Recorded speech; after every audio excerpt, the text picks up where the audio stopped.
Dear learners আসসালামু আলাইকুম। আজকে আমরা আলোচনা করব হচ্ছে সাফিক্স প্রিফিক্সের প্র্যাকটিস ক্লাস নিয়ে। তো আজকে যে বোর্ডটি প্র্যাকটিস করব সেটি হচ্ছে দিনাজপুর বোর্ড 2023। আর এই ক্লাসটি খুব ভালো করে যদি আপনি শোনেন প্রথম থেকে শেষ পর্যন্ত, তাহলে কিন্তু আপনি নিজে থেকেই অন্যান্য বোর্ডগুলো পারবেন। আর আপনারা যারা আমার সাফিক্স প্রিফিক্সের মূল ক্লাসটি দেখেননি, অর্থাৎ মূল লেকচারের ক্লাসটি দেখেননি, আমি এই ভিডিও ডেসক্রিপশন বক্সে সেই ক্লাসটার লিঙ্ক দিয়ে দিব। আপনারা সেখান থেকে মূল ক্লাসটি দেখে নেবেন, যেটিকে অলরেডি আপনার 5 লক্ষের ওপরে কিন্তু ভিউ হয়েছে। একটা মাস্টার ক্লাস রয়েছে সাফিক্স প্রিফিক্সের ওপরে, যে ক্লাসটি যদি আপনি একবার করেন তাহলে সাফিক্স প্রিফিক্স ভুল হওয়ার কোনো সম্ভাবনা নেই। এবং সেই লেকচারটার আলোকেই আজকের এই 2023 সালের দিনাজপুর বোর্ডের প্রশ্নটি আমি সলিউশন করে আপনাদেরকে দেখানোর চেষ্টা করছি। ওকে, তো দেখেন, আমরা এই সাফিক্স প্রিফিক্স করতে গেলে আমরা গ্যাপের আগের শব্দ এবং গ্যাপের পরের শব্দগুলো দেখে ফাইনাল করব যে ওই গ্যাপে আসলে কোন পার্টস অফ স্পিচ হবে, এবং যে শব্দটি এই ব্র্যাকেটের মধ্যে দেওয়া আছে সেই শব্দের ওই পার্টস অফ স্পিচটি কী হবে। তো দেখেন, গ্যাপের আগে আছে কি প্রিপোজিশন, আর আমরা সবাই জানি কি প্রিপোজিশনের পরে নাউন হয়। ওকে, তাহলে এই শব্দটা কি হবে? নাউন হবে। ওকে, তাহলে এডুকেটেড নাউন ফর্ম আমরা কি করব? এডুকেটেড নাউন ফর্ম হচ্ছে এডুকেশন। ওকে, তাহলে 1 নাম্বার অ্যান্সারটা কিন্তু আমাদের হয়ে গেল। 1 নাম্বার অ্যান্সারটি হচ্ছে এডুকেশন। প্রিপোজিশনের পরে যে গ্যাপটা থাকবে সেই গ্যাপে নাউন হবে। তো দেখেন, আপনি যদি বাংলা করতে নাও পারেন তাতেও কোনো সমস্যা নেই, আপনি শুধু গ্যাপের আগের শব্দ এবং পরের শব্দগুলো খেয়াল করবেন।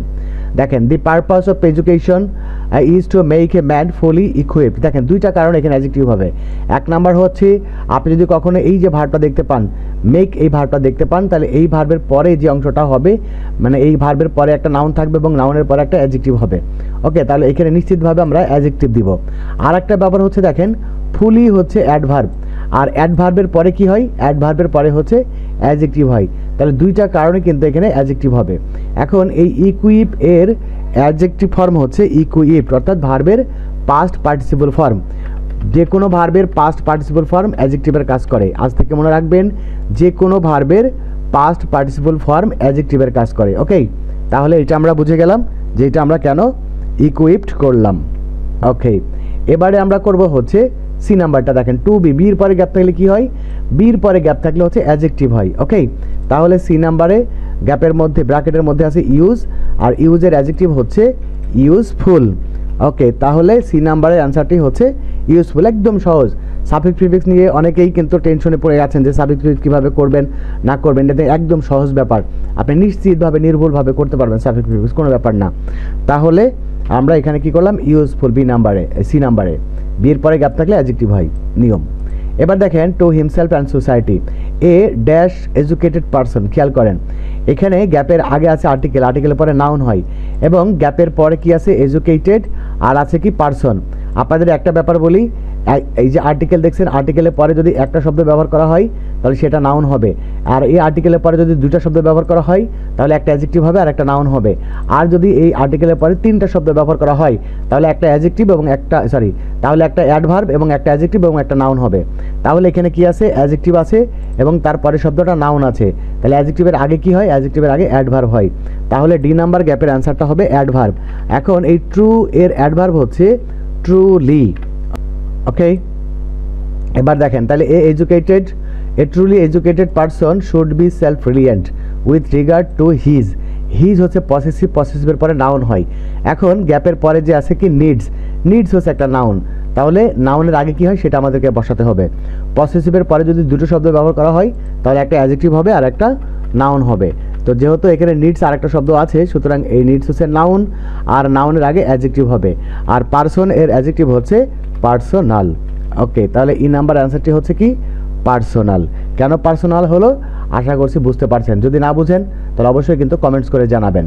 আর আমার এই লেকচারের যে মূল লেকচারটি, সাফিক্স প্রিফিক্সের যে মূল লেকচারটি আছে সেটা যারা দেখেননি তারাও দেখে নেবেন, আমি ডেসক্রিপশন বক্সে তার লিঙ্ক দিয়ে দিয়েছি অলরেডি। ওকে, এবার আসেন এফ নাম্বারে।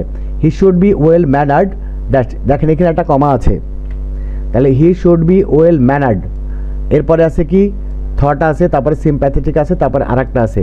আপনাদেরকে বলি, এই যে ওয়েল ম্যানার্ড বি আছে না, তাহলে বির পরে কি হয়? বির পরে অ্যাডজেক্টিভ হয়, তার মানে ওয়েল ম্যানার্ড হচ্ছে অ্যাডজেক্টিভ। আর এই যে কমাটা দেখছেন, কমার একটা নিয়ম রয়েছে যে কমার আগে যে পার্টস অফ স্পিচ হয় আর কমার পরেও সেই একই পার্টস অফ স্পিচ হয়। ওকে, তাহলে কমার আগে যেহেতু অ্যাডজেক্টিভ আছে তাহলে কমার পরেও অ্যাডজেক্টিভ হবে। ওকে, তাহলে এফ নাম্বারের অ্যান্সারটাই হচ্ছে অ্যাডজেক্টিভ। আর থট এর অ্যাডজেক্টিভ হচ্ছে থটফুল। ওকে, তাহলে এই যে এফ নাম্বারের অ্যান্সারটা হচ্ছে থটফুল। থটফুল কেন হলো? কারণ কমার আগে যদি অ্যাডজেক্টিভ থাকে তাহলে কমার পরেও অ্যাডজেক্টিভ হবে, অর্থাৎ কমার নিয়ম হচ্ছে সমজাতীয় শব্দকে এই কমা দিয়ে আলাদা করতে হয়। তো দেখেন এইটা ওয়েল ম্যানার্ড অ্যাডজেক্টিভ, থটফুল অ্যাডজেক্টিভ হলো সিম্প্যাথেটিক অ্যাডজেক্টিভ, অ্যান্ড দিয়ে সমজাতীয় শব্দ যোগ করা হয়, অর্থাৎ অ্যান্ডের আগের শব্দটা যে পার্টস অফ স্পিচ হবে অ্যান্ডের পরের শব্দটাও ওই একই পার্টস অফ স্পিচ হবে।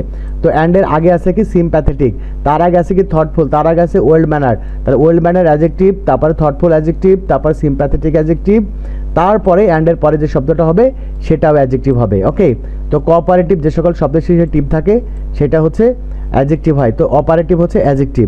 তাহলে এখন করণীয় কি? করণীয় হচ্ছে এর বিপরীত করতে হবে, অর্থাৎ প্রিফিক্স যোগ করতে হবে। তাহলে কোঅপারেটিভ, কোঅপারেটিভ হচ্ছে এর প্রিফিক্স যোগ করে দিলাম, যেটা থাকবে সেইটা যদি সেই পার্টস অফ স্পিচ দেওয়া থাকে তাহলে কি করবেন আপনারা? তার বিপরীত করবেন। ওকে, তাহলে জি নাম্বার অ্যান্সারটা হচ্ছে কোঅপারেটিভ।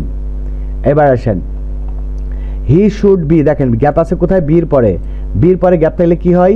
অ্যাডজেক্টিভ হয়। ওকে, তাহলে এই যে এইচ নাম্বারে এইটা কি হবে? অ্যাডজেক্টিভ হবে। এখন কেন অ্যাডজেক্টিভ হবে? কারণ গ্যাপটা আছে বির পরে। ওকে, তাহলে এখন প্রশ্ন হচ্ছে ট্রুথের অ্যাডজেক্টিভ কি?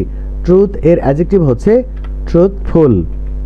এই যে ট্রুথফুল অ্যান্সারটা হয়ে গেল। কিন্তু আশা করছি বুঝতে পারছেন, যারা নতুন লার্নার্স আছে, যারা 9-10-এ পড়ছেন অথবা যারা এসএসসি পরীক্ষা দিলেন, তারা সবাই কিন্তু ব্যাপারটা বুঝে নেবেন। যারা পরীক্ষা দিলেন আপনারাও জানবেন যে দিনাজপুর বোর্ডে যারা পরীক্ষা দিয়েছেন তাদের সার্টিফিকেটটা হয়েছে কিনা সেটাও জানতে পারবেন। আর যারা ক্লাস 9 বা ক্লাস 10-এ পড়ছেন অর্থাৎ 24 সালে এবং 25 সালে এসএসসি পরীক্ষা দিবেন, তারাও এটা শিখে রাখুন যে কীভাবে সাফিক্স প্রিফিক্স করতে হয়। এবারে আসেন, এই দেখেন ট্রুথফুল অ্যাডজেক্টিভ, কমা আছে সুতরাং অনেস্ট অ্যাডজেক্টিভ, তারপরে কমা আছে সুতরাং পাংচুয়াল অ্যাডজেক্টিভ, তারপরে আবার অ্যান্ড আছে। তাহলে যদি অ্যান্ড থাকে তাহলে অ্যান্ডের আগেরটা যদি অ্যাডজেক্টিভ হয় তাহলে অ্যান্ডের পরেরটা অ্যাডজেক্টিভ হবে। তো পাংচুয়াল যেহেতু অ্যাডজেক্টিভ তাহলে আই নাম্বারে এই ডিউটিরও অ্যাডজেক্টিভ করতে হবে। তো ডিউটির অ্যাডজেক্টিভ কি? ডিউটির অ্যাডজেক্টিভ হচ্ছে ডিউটিফুল। ওকে, এই যে ডিউটিফুল হচ্ছে অ্যান্সার। আশা করছি বুঝতে পারছেন। এই যে ডিউটিফুল। ওকে, ডিউটিফুল।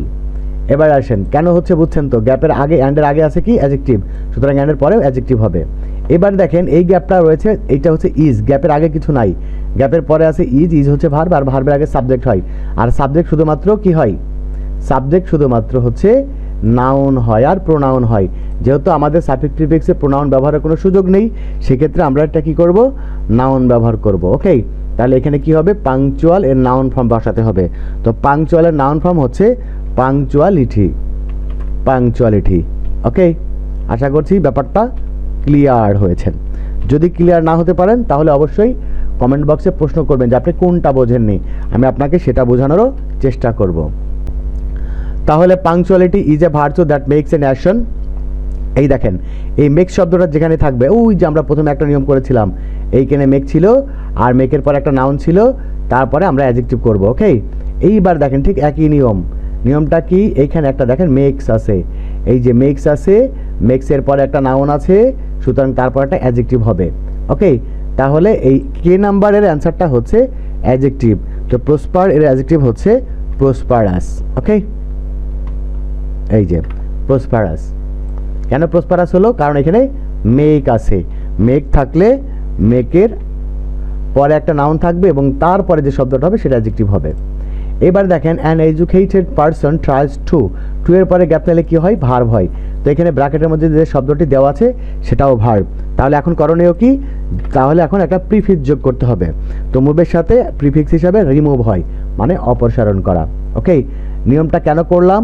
যে গ্যাপে যে পার্টস অফ স্পিচ হওয়ার কথা ব্র্যাকেটের মধ্যে যদি ওই একই পার্টস অফ স্পিচ দেওয়া থাকে তখন তার আগে প্রিফিক্স যোগ করবেন। ওকে, এইবার আসেন তাহলে রিমুভ দি। দি হচ্ছে আর্টিকেল, আর আর্টিকেলের পরে কি হয়? আর্টিকেলের পরে নাউন হয়। ওকে, তাহলে এই সাফারের নাউন ফর্ম হবে। তাহলে এম নাম্বারের অ্যান্সারটা হবে নাউন। তাহলে সাফারের নাউন ফর্ম কি?